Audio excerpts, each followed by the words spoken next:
morning, everyone. My name is Laura Sheridan, and I manage UNDP's Youth Empowerment Programme. On behalf of today's organisers, United Nations Development Programme in Pakistan, and the National Dialogue Forum, I would like to extend a warm welcome to all of today's speakers and participants. In particular, I would like to thank the Australian High Commissioner and colleagues from the Australian High Commission for their kind support to UNDP's work in the field of women, peace and security, and who are joining us here today.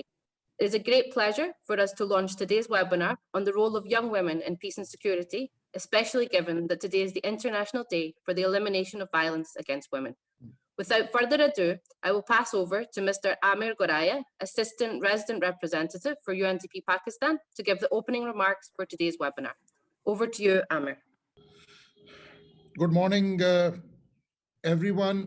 Thank you very much to the Australian High Commission and the Youth Empowerment Programme to arrange this event to mark the 16 Days of Activism against gender-based violence. This is actually one of the first approximately 95 advocacy events to be carried out by the UN agencies in Pakistan and their partners. UNDP is happy to support this campaign. I'm extremely grateful to all of you for joining us today, especially our honored guest, His Excellency Dr. Jeff Shaw, the Australian High Commissioner in Pakistan. Thank you, Dr. Shaw, for joining us this morning. It really means a lot for all the participants that people like yourself are, leading these events. Today's webinar is being held under the auspices of UNDP's Youth Empowerment Programme, which Laura is leading. As many of you will know that Pakistan is one of the youngest countries in the world, where almost 68% of the population is under the age of 30 and around 27% is between the ages of 15 and 30. Considering youth's dynamism and diverse needs, UNDP's Youth Empowerment Programme has adapted a multi-pronged approach to harness youth's potential while equipping them with skills to emerge as peace-building leaders, thereby promoting social cohesion and fostering sustainable development. Our focus specifically is on inclusion of excluded youth groups, as well as supporting young activists, especially young women, to catalyze their efforts in the youth development sphere. We do this through a combination of dialogue, training, mentoring, and small grants. Over the last decade or so, in addition to challenges related to engagement, education, and employment, one of the significant challenges that Pakistan's youth had to face is the threat of violence. Violence at home, in their communities, around them, and more widely across the country. This threat is especially significant for young women. Insights from our Human Development Report, UNDP's Human Development Report on Youth Development, launched in 2018, showed that 1 in 4 youth have been directly touched by violence in one manner or the other. At the same time, youth are often found on the front lines of community-level responses to violence. And among them, young women are particularly very active. Statistics show that women continue to be at a greater risk of experiencing violence. And we would have seen that also in the recent COVID wave, that, the situation for women was actually even more challenging compared to their male counterparts. Gender-based violence has also long plagued Pakistan society, and unfortunately has been internalized by us, men and women alike, to such an extent that according to Pakistan Demographic and Health Survey, 32% of the women believe that it is justified for a husband to be aggressive or to beat her wife if she argues with him. So these surveys are perceptual. Of course, there are a lot, but I think there's an overwhelming trend as well to indicate that we are a country where we definitely need these positive action. Indeed, violence against women and girls may not be the most widespread violation of human rights worldwide, globally affecting around 1 in 3 women in her lifetime. It is considered a global health problem of epidemic proportions, and recently been referred as the shadow pandemic that has further exacerbated the situation of women with the outbreak of COVID-19. In this context, UNDP closely with other sister agencies, including to promote the active role of women in the promoting peace and security and acting against all forms of violence. Our colleague Belinda will speak today more about UNDP's work in the region and particularly on the Peace Network founded in 2020 to commemorate a decade of United Nations Security Council Resolution 1325. This important resolution addresses how women and girls are disproportionately impacted by violent conflict and war and recognizes the critical role that women can and already do play in peace building efforts and security efforts. And when, it is very clear if you see that, these efforts are more sustainable when women are equal partners in the prevention of violent conflict, the delivery of relief and recovery efforts, and in the forging of lasting peace wherever in the world. UNDP closely works with UNFPA, UN Women, UNODC, and United Nations volunteers and other UN agencies to promote the role of young women in preventing violence and works closely with the regional team to implement the End Peace program in Pakistan, as well as several other initiatives aimed at better understanding the role that women can play in preventing violence in all its forms. One of the most important ongoing initiatives in this space in the work carried out jointly by our youth empowerment program and decentralization, human rights and local government project with the support of the Australian High Commission in Pakistan. Under the collaboration with the Australian High Commission, UNDP Pakistan is undertaking a holistic intervention to strengthen and institutionalize women-led preventing violent extremism work in Pakistan by working directly with 250 women in Malakand division of Khyber Pakhtunkhwa, province of Pakistan. To demonstrate the different positive roles women can play in preventing violent extremism domain, be that as a change agents for the prevention of violent extremism or as former extremists who have been disengaged now. In this context, I'm very pleased that we've arranged today's inaugural webinar to learn more about the great work being done by young women in Pakistan and the region, and to better understand how we further support and encourage their work. Following today's webinar, a cohort of first 40 young female activists will start an online training and mentorship program in collaboration with National Dialogue Forum.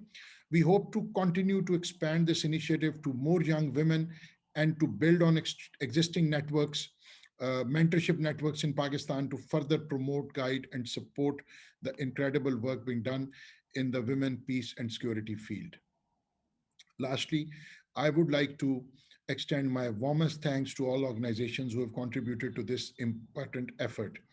The Australian High Commission for their continued support for the implementation of this project, to National Dialogue Forum for the organization of today's event, to Belinda for her continued support to the UNDP Pakistan office, and to all of today's speakers, moderators, and participants for taking some time out of your busy schedules to share your experiences, insights, and recommendations with us. We highly value your participation and look forward to collaborating with you in future. Thank you very much. Thank you much, Amar, for aptly setting the scene for today's discussion. I would now like to invite His Excellency, Dr. Greg Shaw, Australian High Commissioner to Pakistan, to deliver his remarks. Over to you. Look, thank you very much. And again, let me reiterate what a pleasure it is to be here today for, I think, what is such an important event, this webinar on women, peace and security. And the Australian High Commission, Australian Government is delighted to be a partner in this effort, and I think it's one of our highest priorities.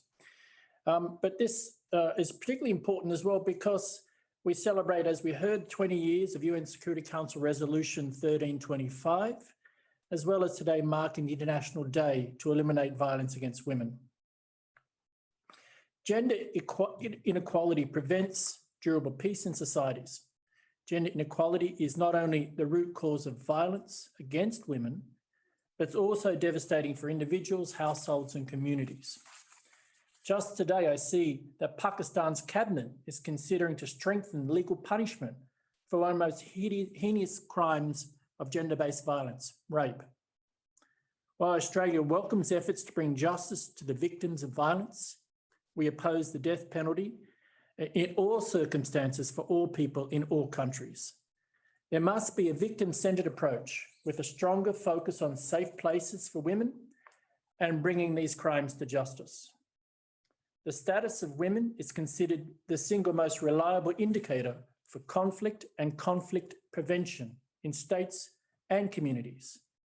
Women are not just victims of conflict, they are powerful mediators and peace builders in their own right. Australia is working hard in the region and globally to advance the women and peace security agenda. It is championed at the highest political level by our Foreign Minister and Minister for Women, Marise Payne, and our Defence Minister, Linda Reynolds.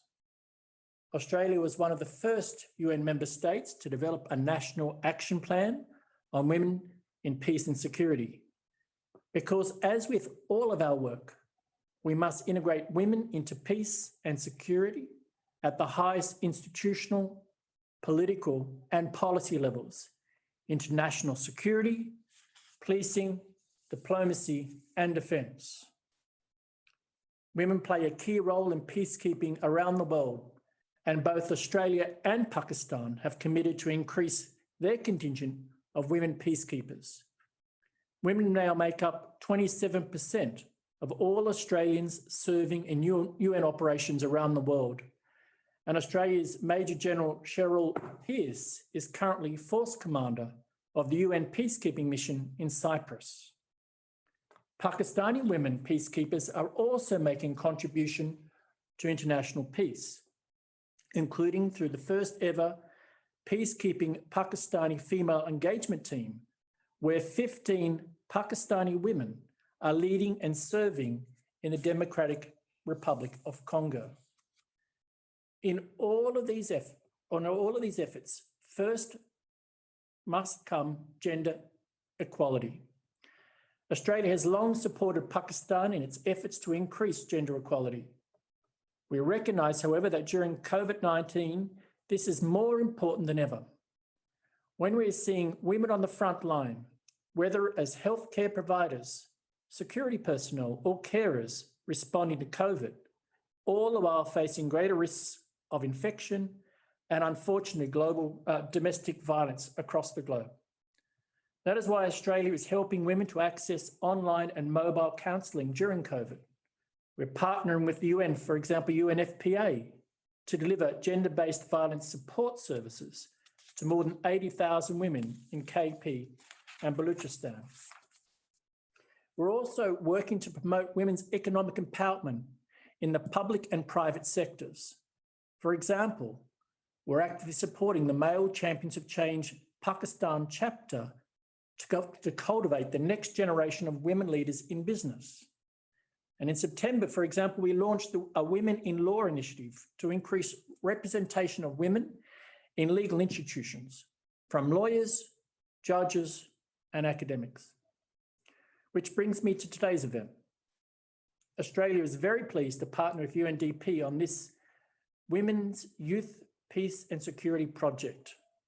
I'm heartened that Australia's support will enable women-led engagement at public universities across KP.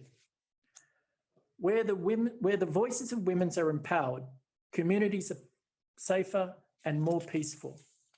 I congratulate you all for your work in building and engaging a network of young women, peace and security advocates across Pakistan. But this year our work has become harder.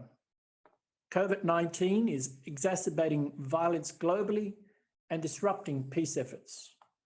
To uphold our commitment to equality and social cohesion, we must continue to advance women's participation in peace processes, support women's civil society organisations, and encourage gender-inclusive crisis responses. I'll be emphasising this key message during this year's 16 Days of Activism campaign. And as I look around this virtual room, I'm reminded that women's agency must be front and centre if we are to achieve peace and social justice in our communities. Peace for all must involve all. Let me conclude by congratulating UNDP and its partners, the School of Leadership Foundation and the National Dialogue Forum for today's event and efforts to skill a new generation of women peace builders. I wish you all the very best for this conference. Thank you. Thank you very much, Dr. Shaw, for your impactful words, and thanks also to Michelle, who's been a keen supporter of this project from the start. We look forward to continuing to be an active partner of the Australian High Commission as we move forward with our work in this space. I understand that you may have to leave the webinar a little early due to an understandably busy schedule. We really appreciate your personal commitment and support to join today's discussion, and we'll be sure to share a summary of recommendations coming from our young female leaders for your attention. Thank you very much for joining today. Now we will move on to another dear colleague and friend, Miss Belinda Talashwayo, the Regional Women, Peace and Security Coordinator for the UNDP Regional Bureau for Asia and the Pacific, to share her presentation on UNDP's work on women, peace and security, with special focus on our NPeace programme. I will pass over to you now, Belinda, for your presentation. Thanks again for joining us. Thank you all, and thank you so much to Laura and the team, as well as colleagues Amir, and thank you so much to His Excellency Dr. Jeffrey Shaw for those really impactful words. My name, as mentioned by Laura, I work on women, peace and security as the focal point for the UNDP Regional Hub, but also as program manager for a dear project known as NPeace. I'm glad to see that there are actually quite a few NPeace awardees that are joining us today. So it's really lovely to be able to speak to all of you about this initiative. I hope everybody can see my screen. Laura, could you please confirm? Yes, Belinda, can see it clearly. All right, thank you. So the NPeace initiative is really a regional flagship initiative by UNDP, Bangkok Regional Hub and Asia Pacific Hub, really focusing on women, peace and security in some key conflict affected countries. As you can see, a quick map here, we operate in Afghanistan, Pakistan, Nepal, Sri Lanka, Myanmar, Indonesia, and Philippines, with the aim of bringing visibility to women peace leaders, many of whom are in the call today, really from the grassroots level, but also making sure that we create pathways for increased leadership and visibility of women leaders in governance and peace building contexts. Over the last 10 years, we've really focused on the NPeace Awards, which is what we are really known for. But another key component that emerged in 2018 is really our work with civil society. As mentioned by colleagues Amir and His Excellency Dr. Shaw, Women, Peace and this year marks the 20th anniversary of Women, Peace and Security. And the questions around women, peace and security are usually questions of power, are usually questions of how do we include more women in the decisions that affect their lives. So moving beyond peace building, but also how are they included in governance decision-making? How are they included in peace building decision-making? And I'm proud to say that Pakistan has actually been one of our shining examples for our work on women, peace and security. And I look forward to seeing how we can further improve this and how we can build on what we have learned. So through the NPeace network, the regional, this is just a little bit of an example of the regional impact. We have over 126 women peace builders and gender champions across the 7 participating countries. In terms of our social media advocacy, we have recorded over 43 million Twitter timeline deliveries with 8 million users engaged in a year and a half alone. So these are messages that not only the region is paying attention to, but these are issues that the world is paying attention to. And we're glad to see this, that after 20 years and 10 resolutions, that this is something that is now gaining steam, and we're actually seeing an acceleration of interest around these issues of inclusion of women in key decision-making roles. Now, my next slide here, I have one of our Peace awardees from Pakistan, Farhat, with a quote that says, "At the core of everything I do is the desire to establish collaborative thinking to arrive at solutions that are inclusive and positively affect women in conflict zones." Now, Farhat is an Peace awardee from Pakistan from 2017, and her work really squarely speaks to our aim today, which is to really create an environment where we can usher in the next generation of women peace builders and see and explore the intersections between the youth peace and security work and the women peace and security work. In terms of some of our results so far in Pakistan, the awards component of NPeace was launched in 2014. With the similar role of increasing visibility of women and creating women peace builders from the grassroots level, and also creating pathways for their inclusion at subnational, national, and even international decision making. Our second component, which has gained the most traction on the ground, has been the NP Civil Society grants, which we launched in 2018. Over the last 2 years, we have supported women-led civil society organizations with small grants, really focused on curated programming that tries to speak to the needs of women peace builders on the ground in each country context. An example of this can be given in the themes. Last year, our theme was really focusing on some of the underlying prevailing norms and stereotypes faced by women, but also responding to the new governance structures that we saw in KP and how we could ensure that more women, more young women, were included in those very vital structures and institutions that plan our day-to-day lives, that have an impact on our day-to-day lives. Since the launch of the CSO grant to date, we've seen over 33,000 direct beneficiaries of WPS programming in very, very isolated peace contexts.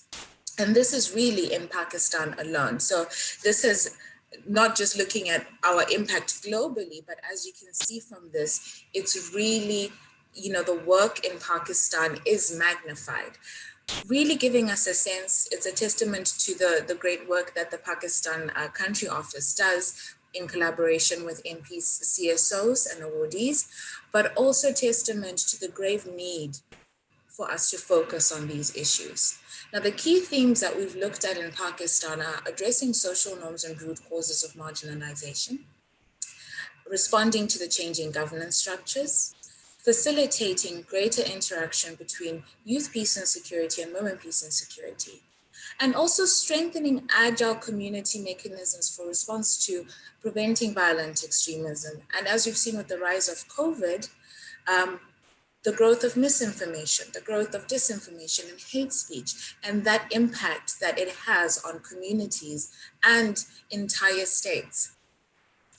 As mentioned by His Excellency, Dr. Shaw, one of the things that we really must not lose sight of are these prevailing harmful social norms and harmful gender stereotypes.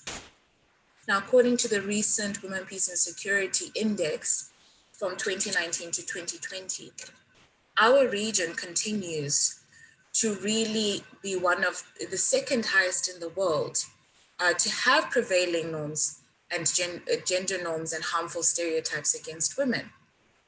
Now, this has a direct causal impact, and we can actually trace this to how we perceive inclusion of women in security decision-making. And this is something that NP's programming and UNDP programming as a whole on women, peace and security, prevention of violent extremism, and youth peace and security is trying to address. So quickly on the COVID response. As you can see, a lot of our work has been very, very integrated, trying to look at the 4 pillars of women, peace and security, but also looking at elimination of violence against women and girls and how it relates in conflict affected countries, elimination of prevailing norms and stereotypes, promotion of more women in decision-making roles at national levels. But when COVID hit, it is safe to say that we all started to see very, very different responses from different institutions and stakeholders. We did a rapid assessment of what our NPeace network was doing. And we saw that a lot of the women civil society and women leaders were engaged in work around raising awareness from community level to subnational level to national level and curbing the stop of misinformation. Food and livelihood support also emerged quite highly. Supporting survivors of quote unquote the shadow pandemic, as mentioned by the Secretary General, women and girls who had been affected by the stay in place measures that were adopted by many states, production of PPE, data collection, and also policy and advocacy work. In terms of the level of engagement here, just a quick slide, I know I'm almost out of time. This is the ranking of the engagement. So looking really, working directly with communities was the biggest rise that we saw. But again, policy and subnational support. So support to institutions, and we now see greater inclusion of women in that space. Looking at creative partnerships, emergency response, and data collection. I think just to reiterate some of the comments that have already been made by colleagues and other panelists, and I'm sure will be reiterated again, women are truly at the forefront of peace building and decision making. And we really hope to see a change and an acceleration within the next 20 years of the Women, Peace and Security agenda to see more emphasis on this and greater visibility and inclusion for their work. Thank you, Laura and Fatima. I understand, I hope I didn't go over time, but over to you. Excellent. Thank you so much, Belinda, for that wonderful overview. I think we are definitely excited as a team to see how we can learn more from the experiences in the region, how we can further promote NPeace here in Pakistan, and how we can also share more wonderful work that's being done outside of the NPeace network here in Pakistan with colleagues in the region. I would just ask colleagues, if you have any questions or comments on Belinda's presentation or on any of the ones that follow, please do put your comments in the Q&A section. And I would ask, if it's directed to Belinda, if you don't mind, just please trying to answer some of the questions and same to our other speakers. Thanks again, Belinda. And I hope that you can join us now for the next presentation. At this stage, I would now like to invite Ms. Hira Amjad, who is the founder and campaign director for Dastak, to give a timely overview of the great work that she and her team have been doing on gender-based violence in Pakistan. Over to you, Hira, if you would like to share your screen. Thank you so much, Laura, for having me here for the webinar today. And thank you, UNDP and NDF, for organizing this webinar to commemorate International Day to Eliminate Violence Against Women. I'm glad to be a part of this, and it is activities and sessions like these that can strengthen our work and help us eradicate gender-based violence and violence against women. So thank you very much. I'm going to briefly go over the aspect of gender-based violence, its global overview and its prevalence in Pakistan. And then I'm going to talk about the prevention strategies and the work that we have been doing through Dastak. Very briefly about Dastak. Dastak is an advocacy, community engagement and awareness raising initiative commemorated in 2018 to mark or to work towards elimination of gender-based violence and violence against women in Pakistan. I'm going to start with my presentation now. Yeah, so first of all, it's very important to understand what gender-based violence is and how it is explained in Pakistan and how it is understood globally. Gender-based violence is mostly understood as physical, sexual, psychological, or economic harm or suffering inflicted upon an individual, including threats of such acts, coercion, or arbitrary deprivation of liberty, whether occurring in public or private life because of their gender or social positioning. It is very important to understand that the aspect of gender-based violence is deeply rooted in gender inequality, and it continues to be one of the most notable violations of human rights across the globe and within all societies. Gender-based violence comes from a position of power, and it is perpetuated by the perpetrator against the victim on the basis of their gender. And it is also important to understand that majority of the victims of GBV are women in Pakistan and across the globe. I'm going to very briefly go over the theoretical understanding of gender-based violence, which derives primarily from the work of Johan Galtung. He Before that, the gender-based violence and violence against women was understood as the direct manifestations. Like physical violence was primarily considered as falling under the ambit of GBV. But after that, we came to understand that gender-based violence is not just direct and physical. It is emotional, it is psychological, it is also structural, and it is cultural. He explains direct violence as violence that is directed by a particular person against another person and is clearly visible. We can see that violence. But then there is another form of violence which is indirect and which is extremely critical, and which is something that we need to understand in order to counter, because that forms the base and underlying structures from where the violence starts. So it includes structural and cultural violence. He very beautifully explains the concept of direct violence and indirect violence. I'm going to quote directly from his research paper, where he writes, when one husband beats his wife, that is a clear case of personal violence. But when 1 million husbands keep 1 million wives in ignorance, that is structural violence. And further, when 1 million women start accepting that way of treatment as a way of life, it transforms into cultural violence. So yes, we have to develop strategies to counter direct violence, but we need to take into account the components that formulate structural and cultural violence within our societies as well. When we start talking about the prevention strategies of gender-based violence, we take into account the Zimmerman's work on life cycle of violence, which is extremely important because it gives us a bird's eye view, and we come to realize different forms of violence that women face at different stages of their life. For instance, I have listed down 6 cycles here in which women are exposed to different forms of violence at different stages in their lives. For example, in the adolescence or early young age, they are exposed to forced marriages, they are trafficked, they are exposed to forced prostitution. But similarly, there is sex selective abortion that takes place during pre-birth stages.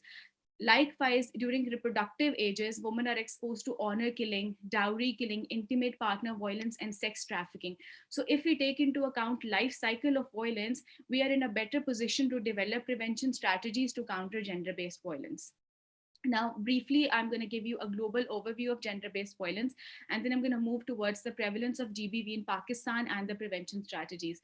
So as also stressed by my previous speakers in the webinar, that when 1 in 3 women worldwide are exposed to sexual or physical violence. Similarly, 650 million women and girls have been exposed to underage marriage, and likewise 200 million women and girls alive today have been exposed to female genital mutilation. And I'm going to stress under the age of 5. Under the age of 5, they are exposed to this form of violence.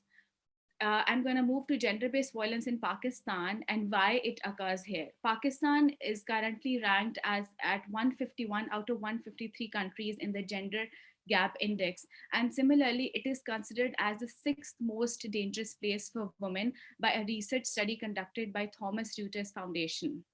Now, why violence against women in Pakistan occurs?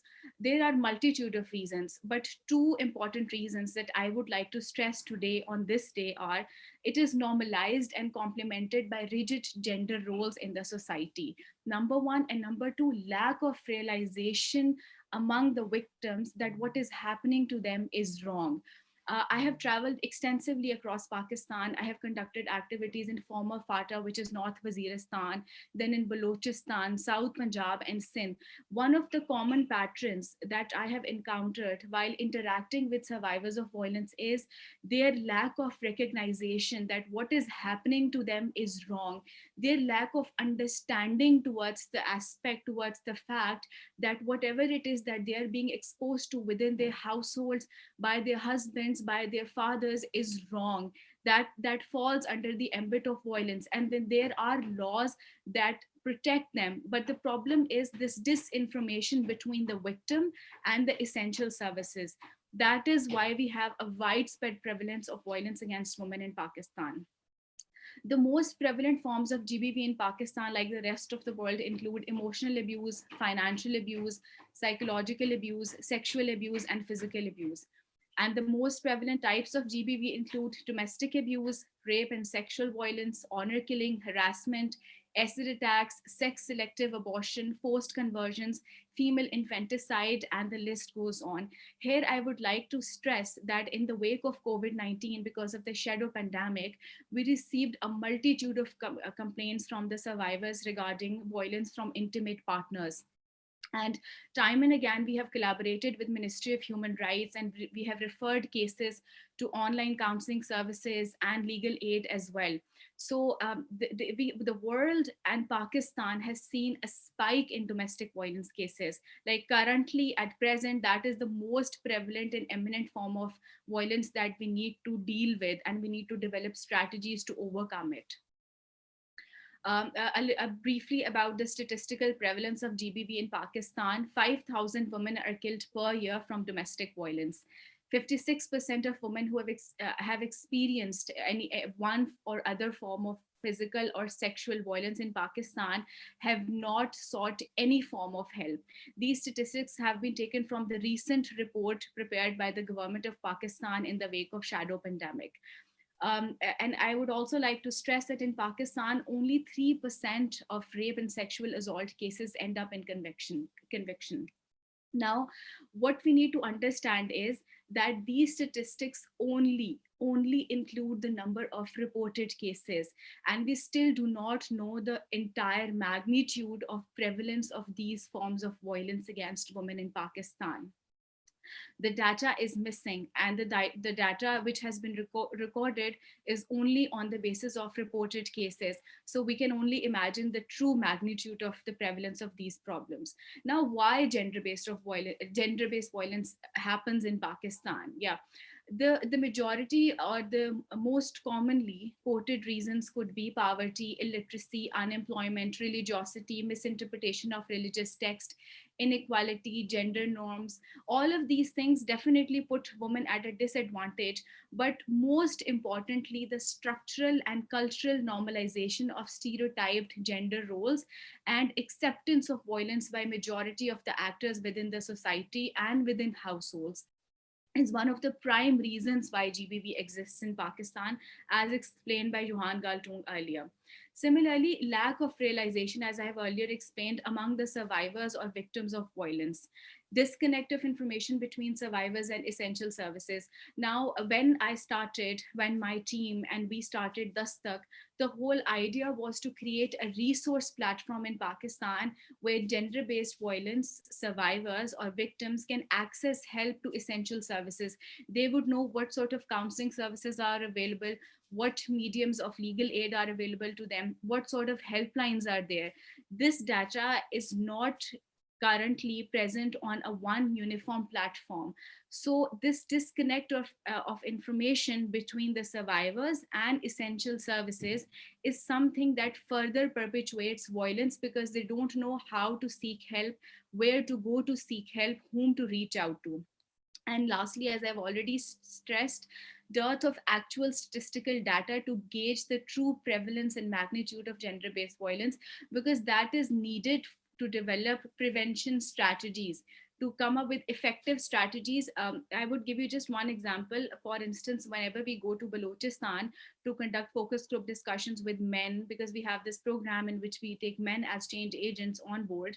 So we talk to them about GBV from a very basic level. We start talking to them about why it is important to send your girls to school for education. We do not directly start talking to them about violence against women, intimate partner violence. So if we have the true magnitude of GBV in Pakistan, if we have the actual data, we would be in a better position to develop prevention strategies.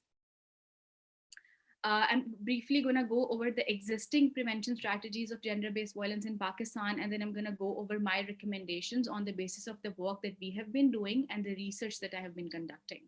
So the existing prevention strategies at state level include proper legislations, women development departments, National Provincial Commission on the Status of Women. There are shelter homes, there are women crisis centers, there are women and human rights help desks and helplines.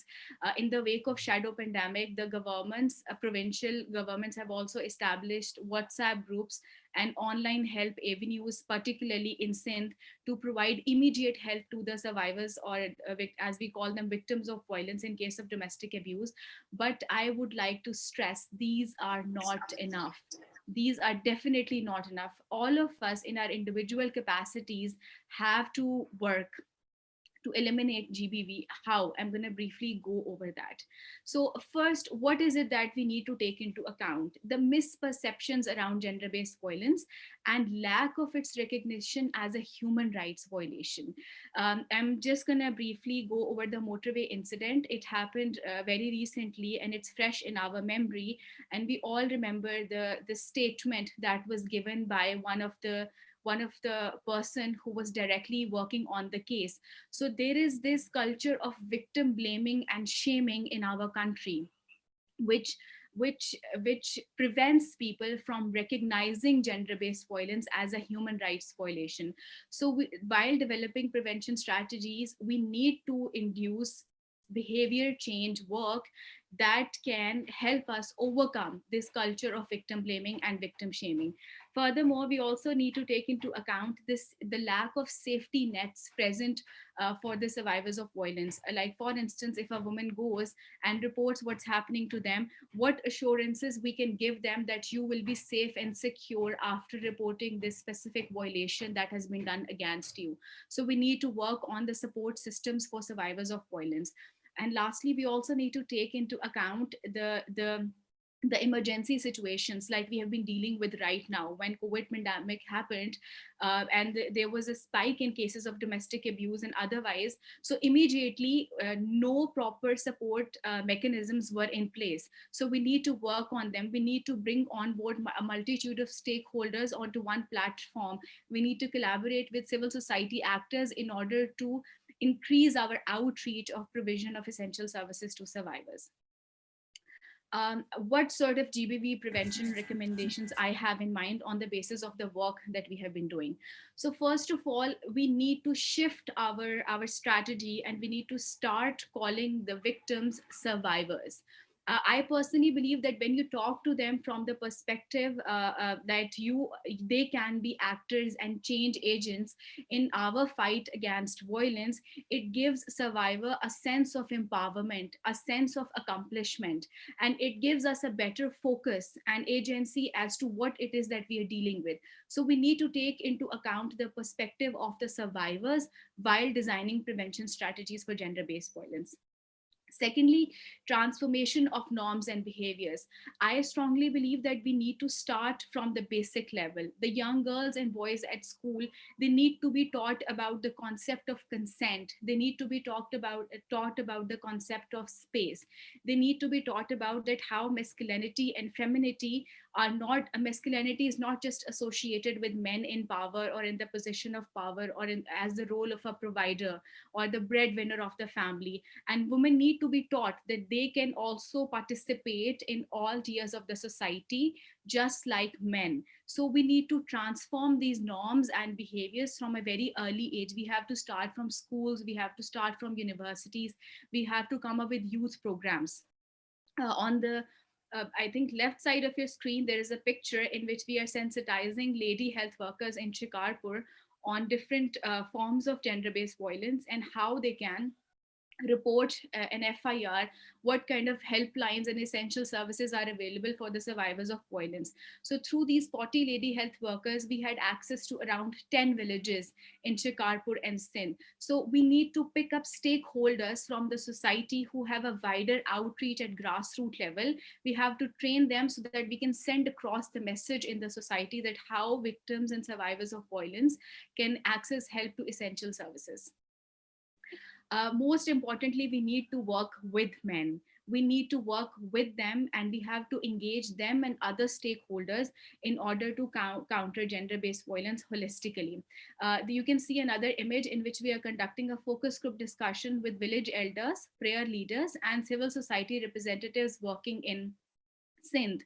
We have sensitized them. We have taken their input on how it is that we can, what is the prevalence of GBV in those areas. Like it is important to understand the perception of men as well when it comes to violence, as to how they view violence against women.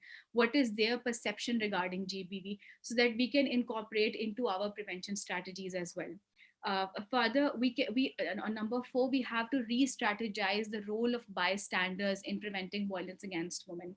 I'm just going to give you one example. In one of our programs, one of the participants shared this with us, that how in joint family systems, yes, mother-in-laws and other family members could be one of the reasons for perpetuation of violence, but they can also act as bystanders in prevention of those forms of violence as well. So, and bystanders can also be very effective in countering harassment at street level, in workplace and cyber. So we need to develop strategies that take into account the role of bystander in violence prevention. On number 5, I think we strongly need to empower young girls. We have to reach out to universities, we have to reach out to colleges and schools, and we need to train young girls in self-defense. We have to equip them with better strategies, that how at individual level they can counter gender-based violence, and they can prevent themselves if they are exposed to, and they can safeguard themselves if they're exposed to any such situation in public or otherwise. Creating safe spaces and healing circles. My experience through Dastak has taught me one thing, that we need to create spaces where young girls and women can find a platform to express themselves, to talk about whatever it is that has been happening to them and whatever that has happened to them. So healing circles and safe spaces give a sense of empowerment and confidence to the survivors to come forward and share their stories. And it also helps them overcome the trauma as well. So through our activities, in our work on gender-based violence prevention, it is important to include create safe spaces and healing circles as part of our programs.